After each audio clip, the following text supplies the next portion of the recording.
The views and comments of the hosts and guests are not necessarily those of the station. If you like listening to this station, DZRJ 810 AM, there's no excuse not to listen anywhere and wherever you want. Listen on your phone or computer anytime, anywhere in the world. Just download the app for free. How do you download? If you have an Android phone or tablet, go to Google Play Store. If you have an iPhone or iPad, go to Apple App Store. It's that simple. You have 3 choices. Just type in TuneIn Radio. Once the app is downloaded, search for DZRJ 810 AM. For Radio Garden app, once it's downloaded, search for DZRJ 810 AM. And for Streema app, that's STREEMA.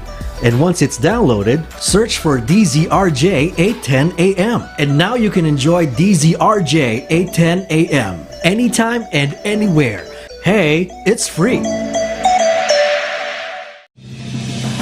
You are watching the multi-awarded Radio Bandido TV on Channel 224 Sky Cable and TV Plus boxes. Simulcast on DZRJ 810 AM. Informing, advising, and entertaining the Filipinos and OFWs around the world. Streaming live on www.facebook.com/DZRJ 810 AM or on YouTube, channel RJAM News. To all Teleradio Bandido viewers and listeners, you can now watch Teleradio Bandido on our new YouTube channel, RJAM News. Hit the subscribe button and like the video. Don't forget to click the bell icon so you get notified when a new video gets uploaded. Don't miss out on our dynamite lineup.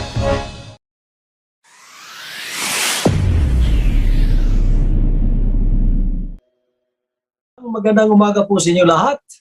Welcome to our program Kontra Birada dito po sa RJTV saka sa Radyo Bandido. As you know, award-winning radio and television station. Ako po si Atty. Toledo, ang inyong lingkod. At makakasama din natin po, maybe in a bit or mamaya-maya, si Atty. Jimeno. Atty. Karen, are you already in the program? Kung wala pa, we will be waiting for you later on.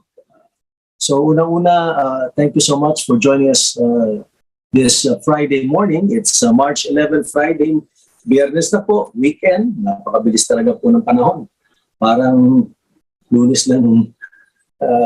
Just it feels like it was just a Monday the other day. Pero ngayon, Biyernes na. Of course, we all look forward to the weekend because it's our chance to recharge, relax a bit, and try to do things that we could not do over the week or the weekday dahil po marami po tayong mga trabaho na ginagawa. So try to take advantage of the weekend by at least maybe perhaps go out of town, go out and enjoy your favorite sport or exercise. Importante po yun. Isa sa mga mainit na balita ngayon is yung malapit na talaga yung less than 2 months na po ang ating halalan. May 9, I think a little less than 60 days. Almost exactly 60 days. So by this time, siguro marami na sa ating mga kababayan ay nakapag-isip na kung sino talaga ang kanilang iboboto sa darating na halalan this May 9. Hinihintay pa natin ang latest survey. May nakausap ako ng mga nakarang araw at hinihintay natin ang mga latest survey na lalabas. Coming from, of course, yung more reputable polling stations, no, or polling firms, which is exactly SWS, Pulse Asia, pati na po yung NILO. Kaya yun ang po ang alam natin. Ito yung tatlong talaga ay matagal na sa industriya at nakita naman natin ang kanilang methodology or yung system nila of conducting a survey is really based on science, empirical data. So, inaabangan po natin yan. Kasi gusto natin malaman kung ano na talaga ang latest.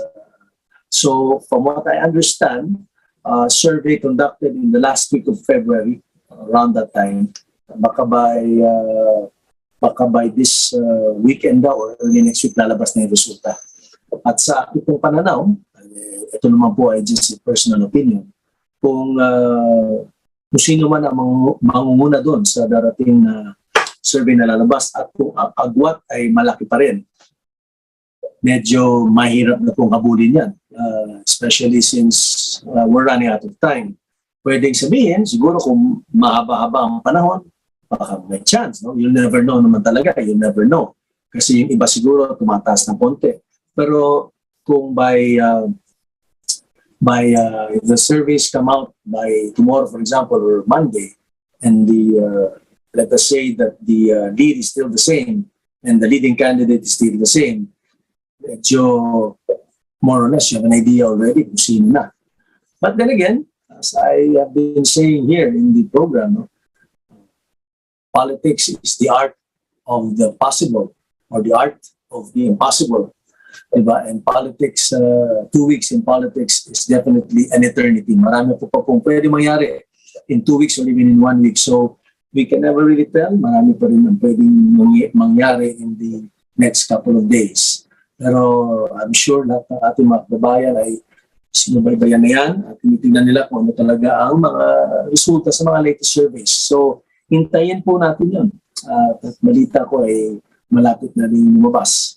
Ganun pa man, nakikita naman po natin na tuloy-tuloy ang kampanya ng ating mga kandidato from the President down to the other officials. No? May nakausap ako iba at talagang very, very busy sila. Kahapon lang may nakausap akong tumatakbong senador, dating miyembro ng kabinete din. At sabi nga niya ay natutuwa siya na for once nakapagpahinga sila for today.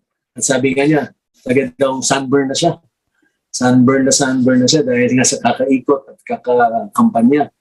Kaya nga gusto ko sana rin tanungin ang ating kaibigan si Sexal na tumatakbo din bilang senador. Kung nasa na siya ngayon at baka mabigyan tayo ng what you call this update, no? As far as he's going around the country is concerned. Alam niyo po, talagang mahirap. Hindi po basta-basta itong tatakbo tayo bilang isang rather elected official. Whether on a local level in the sense na by districts, no, or province. Pati doon, alam po, madugo din at very demanding. At when you also go, of course, national, and you have to really cover a bigger area, kasing demanding din. Ngunit natandaan ko po, may isang sinabi sa akin dati ni Pangulong Estrada, nung siya po ay, siyempre, naging mayor ng San Juan, naging senador, vice president, presidente, at naging mayor o alcalde din ng Manila. Sabi niya sa akin, sa kanyang pananaw, sa experience niya, mas mahirap pa nga daw yung tumatakbo sa local level, according to him. Siyempre, parang, di ba, logic or your natural intuition would say na mas mahirap yung national dahil ang laki-laki ng kinocover mo, di ba? You have to go around the country and it can be very demanding and backbreaking, not to mention, siyempre, expensive, magastos. Pero sabi niya, mas mahirap daw yung local. Kasi mano-mano daw talaga eh. Man to man. Iisa-isahin mo talaga ang mga botante sa mga barangay, hanggat sa bahay mo nila. Pupuntuhan mo yan isa-isa. Isa-isa mo kakausapin, isa mo kukumbinsihin kung bakit ikaw ang dapat iboto nila. National daw, medyo nangyayari is that medyo mas hindi talaga mano-mano ang dating. No? Hindi kasing detailed, no? Hindi kasing pinpointed. Kaya naiintindihan ko na, nakikita. I understand what the President Estrada meant by that. So it's quite very demanding. Don't think na porque tumatakbo mayor lang or congressman or governor for that matter, that since the area is smaller, na mas madali ang pagkakampanya. Hindi po totoo yun. Based on the experience of no less than President Estrada. So, to all the candidates, good luck. Di ba? I'm sure it's getting to be very exciting. At dito naman sa Comelec, nagkaroon na tayo ng mga bagong appointments. At ang latest na in-appoint, isang magaling na abogado when it comes to election law. Si Atty. Garcia. No? He is one of the definitely top, aside from our other good friend, who's also one of the top common lawyers or election lawyers in the country. But si Atty. Garcia ay isang respetadong lawyer din at siya ay na-appoint lang recently kasi there's a clamor from the candidates as well as from the other parties. No? Kasi may 3 vacancy pa yata noon. Pero I think na-filled up na yata yung 2. So isa na lang yata natitira. Hindi ako sigurado. But yung isa kasi na-filled up na ni dating if I'm not mistaken, he's a justice. He's now a COMELEC commissioner. I think he was a justice of the Supreme Court. So now it's a COMELEC commissioner ko. And then ang latest na po na-appoint ay si Atty. Garcia. So isa na lang po yata ang kulang. If I am not mistaken, isa na lang. At kasi nga, ang sinasabi ng mga kandidato, kailangan na ma-occupy na lahat ang mga vacant COMELEC commissioner's position dahil lumalapit na nga ang halalan at they need all the, of course, the support and the help of a full complement, kompletong COMELEC. Mahirap na yung magkulang kasi this is a national, we have both the national and the local election. So malamang expect another more. If there is still one more to be appointed, expect that to come very soon. So first of all, I would just like to congratulate our new COMELEC commissioner. Kilala ko po siya, talagang respetado siya sa kanyang profession. Yan talaga ang specialty niya. It is election law. Kung nabasa natin ang dyaryo kanina umaga, isa sa mga mainit din na balita ay yung which is good news. Kasi alam naman po natin na ang presyo ng langis, ang presyo ng gasolina ay tumataas at hindi pa yata tumitigil ang pagtataas. And that's really bad news para po sa ating lahat. At ito po ay dulot din dahil sa problema o sa gera na nangyayari sa Ukraine because of the invasion of Russia.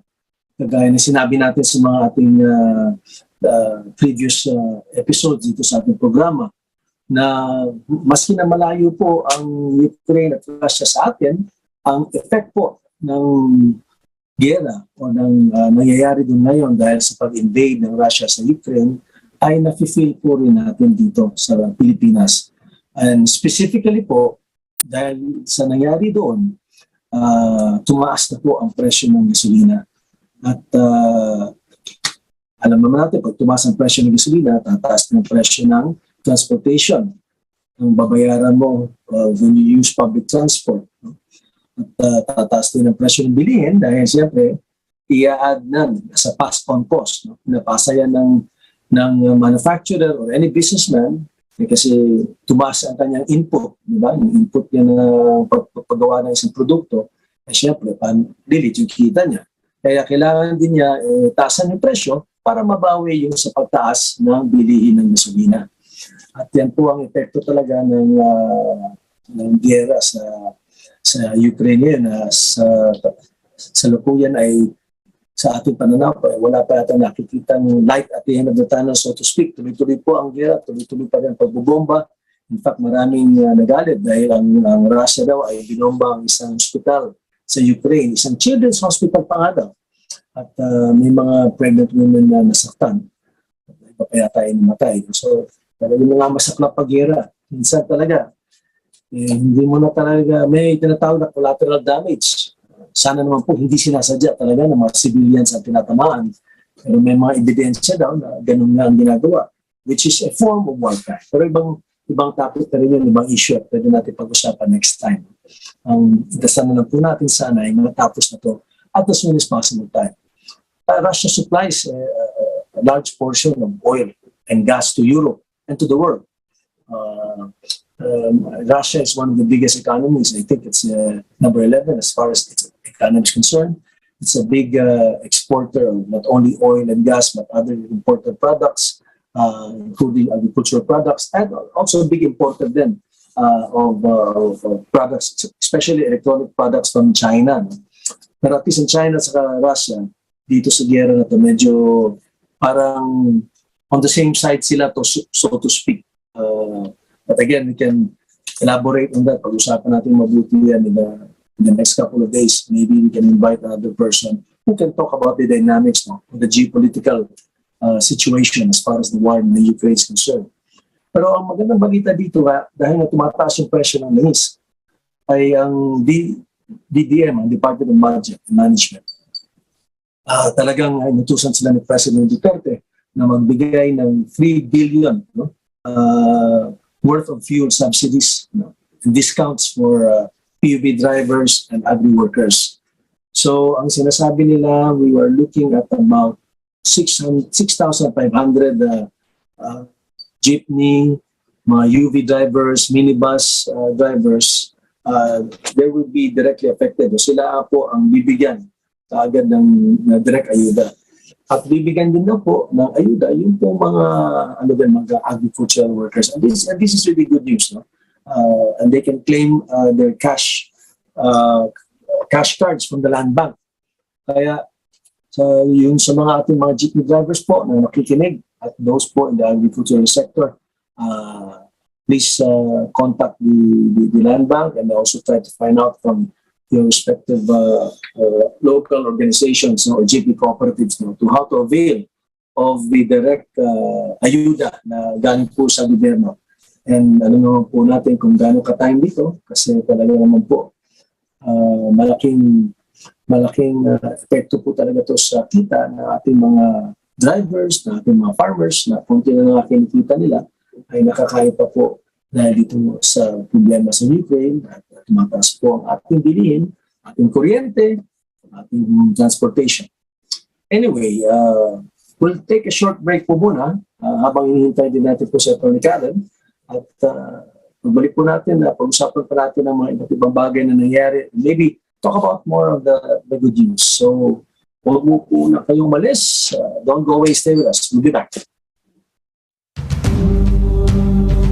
Filipino heroism, ingenuity, marksmanship, tatak saludo kami. Isang pagkilala sa galing ng mamamayang Pilipino, hatid ay serbisyo saan man sa mundo. Natatanging kwento ng mga overseas Filipino workers, OFW advocates, legal luminaries, educators, scientists, and inventors. Mga piling Pilipinong patuloy na nag-aangat sa pagtingin at pagkilala ng sambayanan. Tatak saludo kami. Pinangungunahan ni Johnny Gomez. Tatak saludo kami. Tuwing araw ng Sabado mula alas 2 hanggang alas 3 ng hapon. Mapapanood at mapapakinggan sa DZRJ 8:10 AM sa Radio Bandido TV, Sky Cable Channel 224, TV Plus boxes at free to air. Simulcast live sa www.facebook.com/DZRJ 8:10 AM at sa YouTube RJ AM News. Good News Pilipinas with host Francis de Guzman is advocacy in action, which brings to you exclusives to enhance life's values that really matter. This program also brings forth guideposts on scriptural truths, giving hope to nations. Watch and listen on Teleradio Bandido every Sunday from 12 noon to 1 p.m. on Channel 224 Sky Cable, TV Plus boxes, digital free-to-air Channel 29, DZRJ 8:10 AM, Facebook.com/DZRJ 8:10 AM, and YouTube channel RJ AM News.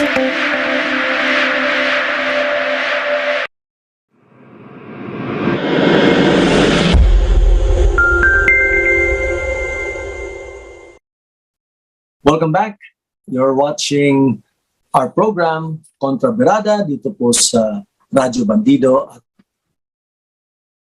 napapanood po sa RJTV. Ako po si Atty. Mike Toledo, ang inyong At again, a pleasant good afternoon. Good morning pa pala. Pleasant good morning to all those who have joined us just now. Kanina po pinag-usapan natin ng konti yung nangyayari nga po sa Ukraine. At yun nga yung epekto sa pagtataas ng presyo. No? And buti naman po at mabilis po gumalaw ang ating gobyerno. At ang DBM po ay nagsabi nga na magbibigay po sila ng ayuda directly to the jeepney drivers, to public utility vehicle drivers, minibuses, even yung mga utility vehicles, mga UV. So kudos to government for quick action. And sabi ko before we took a short break, pag-usapan naman po din natin yung for a change naman, mga good news, mga magagandang balita. At sinabi ni Secretary Duque, nag-text din kami ng nakaraang araw ni Secretary Duque, who I have to salute Secretary Duque and the DOH team for doing a Herculean job, a great job in really managing this pandemic, the spread of this pandemic. Ang magandang balita dito ay nasa alert level 1 na po tayo. Ang sinasabi ng iba, baka gawin na yung buong Pilipinas alert level 1. Pero even beyond that, pinag-uusapan na daw ngayon, no? Nasa table na. It's part of already of the discussions na perhaps baka pwede na rin pong alert level 0 na. So talagang pag sinabi natin alert level 0, talagang ano na yun. That will already end most, if not all, of the health emergency restrictions na ginawa, no, nung pag-umpisa na itong pandemic. So you could say that balik na tayo sa dati, pero not exactly, sigurado ako it won't be the same. We cannot really be going back to how it was pre-pandemic. There are already changes, and changes na pagbabago na inadapt na natin po. At kaya nga may mga, well, for whatever it is, may mga magandang natutunan, may mga magandang developments na nangyari when this pandemic struck. For example po, no, maybe it's just really sad that it had to happen dahil nagkaroon po ng COVID-19. Pero for example po, sa halimbawa lang, matagal na po nating gusto talaga maging digital, to go digital. Because by going digital, ito po it will make transactions faster, ito po becomes more inclusive. Ibig sabihin po talaga makakasama, makukover ng lahat pag digital. Kasi hindi ka na kailangan, for example, kung nasa malayong lugar ka po, hindi ka na kailangan pumunta sa Manila. So, kunyari, may claim ka sa SSS, may claim ka sa isang government agency, or even private. Hindi mo na kailangan puntahan at gagastos ka pa ng pamasahe, gagastos ka pa ng hotel or whatever it is. At ilang araw din na may suspend mo to follow up whatever you want to follow up. Kasi because of digital, kaya mo na sa sarili mo cellphone, sa sarili mo computers. Karamihan naman ng mga Filipinos have cellphones.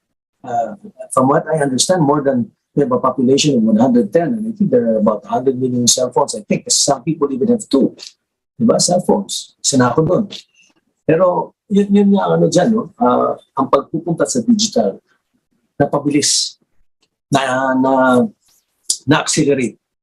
And ang habol ng ating mga economic managers at pati na po ang Bangko Sentral, which is headed by, of course, a very competent BSP governor, si Governor Ben Jokno, of course, the Secretary of Finance, another very competent and dedicated government servant, si Secretary San Dominguez, ay talagang gusto nilang bilisan itong digital at para yung mga, for example, walang mga bank accounts. Kasi marami po sa ating mga kababayan, wala pong bank account, walang credit line, wala po lahat yan. Kasi unang-una nga, hindi nahihirapan sila pumunta sa bangko. Pangalawa, they don't really sometimes understand what the banks are for and what they have to do. Or maybe yung bangko mismo, hindi sila very open, no? to that segment or sector of the economic strata. Kaya, pero itong digital, it will allow you now to actually be serviced by banks. You can actually pay through payment platforms like Paymaya, for example. Doon naman sa kabila sa globe, you have GCash. And you can actually transact business. Kaya isa yun sa mga positive developments. Siguro positive developments na nakita natin ay siguro na nakita ng mga tao na maybe there are some work or form of work, no, or type of employment na baka naman hindi na kailangan na araw-araw na sa opisina siya. Of course, talaga meron mga trabaho na hindi pwedeng wala ka doon. You have to be there 5 times a week or 7 days a week, whatever it is. You have to be present kasi siguro kung when you are maybe, for example, a Meralco lineman or technician, or you work in a power plant, or you work in a factory na kailangan talaga mano-mano, no, nandun kayo, you're present. Pero may mga trabaho, lalo na yung mga backroom operations or mga operations na pwede naman gawin sa bahay. At nakita nila na baka pwede yung tinatawag na hybrid. So that way, unang-una, yung empleyado can still work, and he still has to work. Yung kontrata or yung employment is 5 days a week, and you have to work 8 hours per day, di ba? You have a certain number of hours for the whole week, for the whole month. Kaya mo pa rin gampanan ng trabaho mo at nami-measure pa rin naman nila yung productivity mo. However, doon ka lang sa bahay. Hindi ka na kailangan to be physically present in the office every day. Ang advantage nun, according to those who made some studies, is one, you actually make the person more productive. Dahil lalo na kung malayo ang tirahan niya, hindi po nasasayang ang biyahe niya sa traffic. He can just work at home and be very efficient and effective pa rin kasi hindi na siya kailangan bumiyahe, lalo na kung he lives far away. Number two, on the psychological and sociological personal aspects, he can now spend more time, he or she can now spend more time with his or her family. So hindi po nadideprive ang isang tao na mag-spend ng time, very important, quality time, lalo na kung yung mga anak nila ay lumalaki pa. Importante po yung presence talaga ng mga magulang para mabantayan yung paglaki ng bata.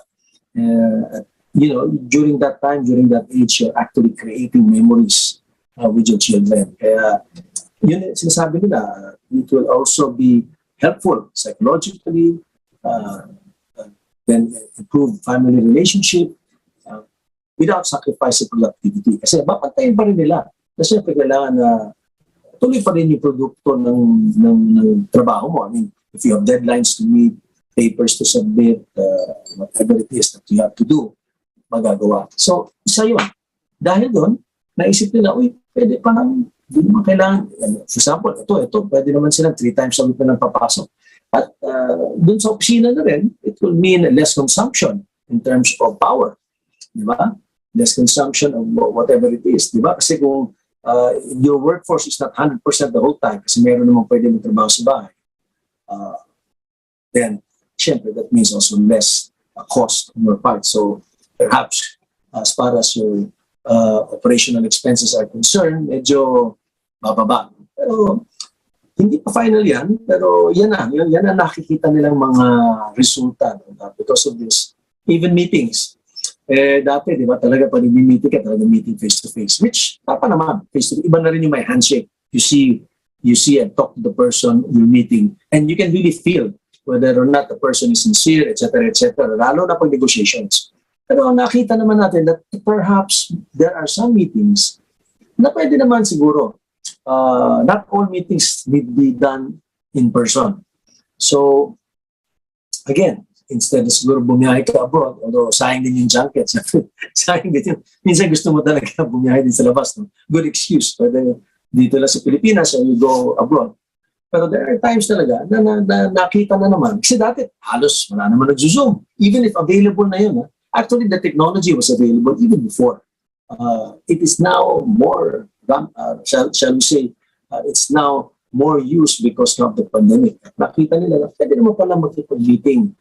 Depende sa nature ng meeting na hindi naman kailangan na mag-face-to-face. No? So yan, isa sa mga nakita nilang what you call this, perhaps, yun naman nakita nilang mga developments at advantage na siguro kung hindi nagkaroon ng ganito klaseng pandemya, hindi talaga magbibigyan ng pansin at tugon or this kind of study. Pati na rin po ang pag-design ng workplace sa kanilang mga opisina. Pinag-isipan na rin yan. No? Naapektuhan yan because of the pandemic.